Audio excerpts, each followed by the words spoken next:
لو قلتلك ان اول سنة في حياة ابنك هي اخطر سنة في عمره هتصدقي؟ طب تفتكري انك لما بتشوفيه بيعيط او بيضحك او حتى بيشاور كمان دي حاجات بسيطة؟ الحقيقة لا. خليني اقولك ان كل حركة وكل صوت وكل نظرة كمان هي طوبة بتتبني في دماغه عشان تكون شبكة المخ العصبية اللي بتتكون في السنة دي منها حوالي 80%. يعني ببساطة السنة الاولى دي مش سنة عادية، دي حجر الاساس في عمارة حياته كلها. وعلشان كده اللي انت مش بتشوفيه بعينك واللي بيحصل جوه دماغه هي تكوين لخلايا العصبية وتشكيل لطباعه وتصرفاته، ويتعلم اساسيات الحياة زي الحركة والضحكة اللي كل ام بتستناها.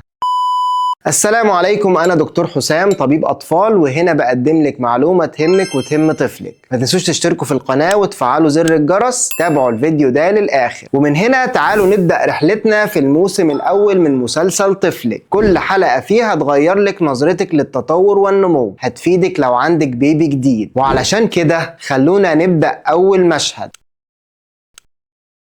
دلوقتي ابنك تم شهرين في الدنيا. سن شهرين ده هو عمر الفرح الخفيف اللي لسه فيه ملامح الطفل ما بانتش كلها، ولكن بدأ يطلع إشاراته. العمر اللي الأم بتبتدي تحس فيه فعلا إن البيبي ده بقى شخص وفي أول لحظاته الإنسانية، مش مجرد مولود بينام وبيصحى كده وخلاص. طب عارفين اللحظة اللي تبص فيها لابنك وفجأة تلاقيه بيبتسم؟ لا مش ابتسامة القشط والغازات والكلام ده، ابتسامة حقيقية ليكي. خليني أقولك إن دي خطوة مهمة جدا، وبتقول لنا ان الطفل بدأ يكون رابط اجتماعي مع الناس حواليه. طب ازاي؟ خلونا نمشي الفترة دي خطوة بخطوة.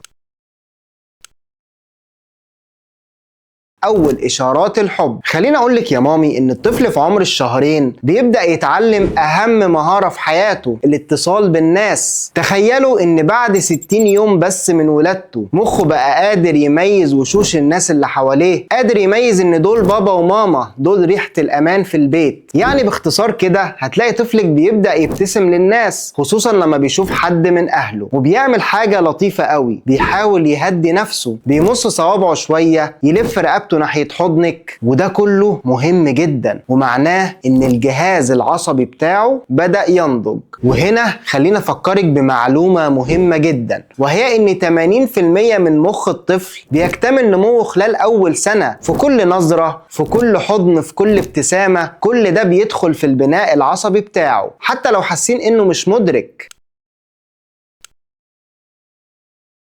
أول أصوات لطفلك في الحياة. في العمر ده البيبي هيبدأ أول حوار، مش هيقول يا ماما، ولكن هيقولك أنا موجود حقيقي مع الدنيا. ومش هيقول كلام مفهوم طبعا، ولكن أصوات فيها هديل، فيها نغمة، فيها محاولة منه كده إن يقولك أنا هنا، أنا مبسوط أو زهقان. هتلاقي طفلك بيلف راسه ناحية الصوت، صوتك، صوت باباه، حتى صوت الخلاط ساعات. وده معناه ان مراكز السمع والتواصل شغالة ومتصلة كويس، وان الولد والبنت بدأوا يستخدموا ودانهم لفهم العالم. يعني الادراك بدأ يعلى.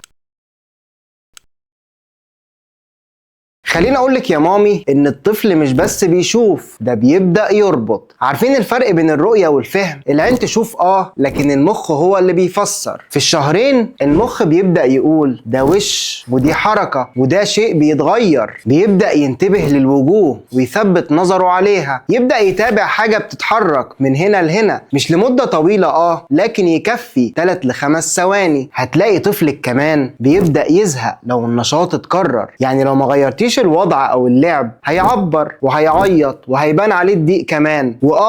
الزهق ده طبيعي جدا، ودليل ان الادراك عنده شغال، وهتلاقيه بيحاول يفرك ويتحرك كده من الزهق. ومادام جسمه عايز يتحرك يبقى تعالوا للخطوة اللي بعدها.